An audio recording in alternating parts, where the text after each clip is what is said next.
Praise the lord. దేవుని ప్రశస్తమైన నామమునకు మహిమ కలుగునుగాక. ప్రభు నామమున మీ అందరికీ హృదయపూర్వక వందనాలు. ఈ ఉదయకాలము దేవుని వాక్యాన్ని విందాం. కొరింథీయులకు రాసిన 2వ పత్రిక 5వ అధ్యాయము 1వ వచనము.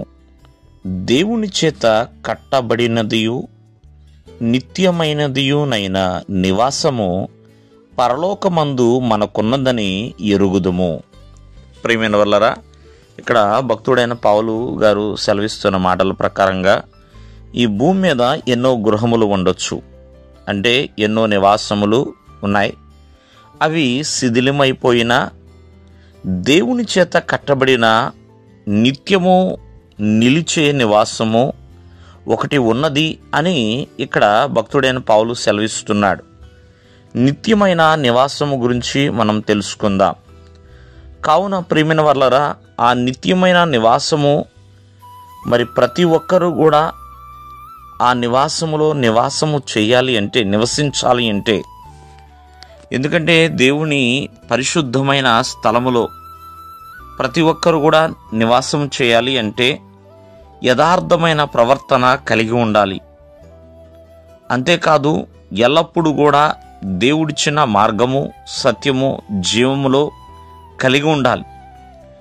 దేవుని దృష్టికి ఎల్లప్పుడూ కూడా భయభక్తులు కలిగి జీవించేవారిగా ఉండాలి. అలా ఉండేవారు ఆ యొక్క దేవుని గుడారములో, ఆ నిత్యమైన నివాసములో నివాసము చేయగలుగుతారు. ప్రియులారా, ఒకసారి ఆలోచించండి. ఆ నిత్యమైన నివాసము ఎవరైతే తనని నమ్మి ఉన్నారో, యథార్థమైన జీవితాన్ని కలిగి ఉంటున్నారో, నీతిమంతులుగా వారు నడుచుకుంటున్నారో, హృదయపూర్వకంగా ప్రియమైన వాళ్ళరా ప్రభువుని అనుసరిస్తున్నారో, అటువంటి వారి కొరకే దేవుడు సిద్ధపరుస్తున్నాడు. అందుకని యేసుక్రీస్తు వారు చెప్తూ ఉంటారు, ఆరోహణమై వెళుతున్నప్పుడు, నేను మీ కొరకు స్థలమును సిద్ధపరచడానికి వెళుతున్నాను, మీ హృదయాన్ని కలవరపడనివ్వకండి అని ఆనాటి శిష్యులతో ఆయన సెలవిస్తున్నారు. కావున ఆ నిత్యమైన నివాసం అనేది ఎన్నటికీ కూడా చెక్కు చెదరనిదండి. ఈ లోకములో ఎన్ని అంతస్తుల బిల్డింగులు ఉన్నా అవి ఒకానొక దినమున కూలిపోతూ ఉంటాయి, కదిలిపోతూ ఉంటాయి ప్రియమైన వాళ్ళరా. కానీ దేవుని ద్వారా ఏర్పాటు చేయబడిన ఆ నిత్యమైన నివాసము ఎప్పుడు కూడా కదల్చబడదు. అది శాశ్వతమైనది. ప్రియమైన వాళ్ళరా, ఆ శాశ్వతమైన నివాసములో ప్రవేశించడానికి ప్రతి ఒక్కరు కూడా ప్రభువునందు విశ్వాసం ఉంచాలి.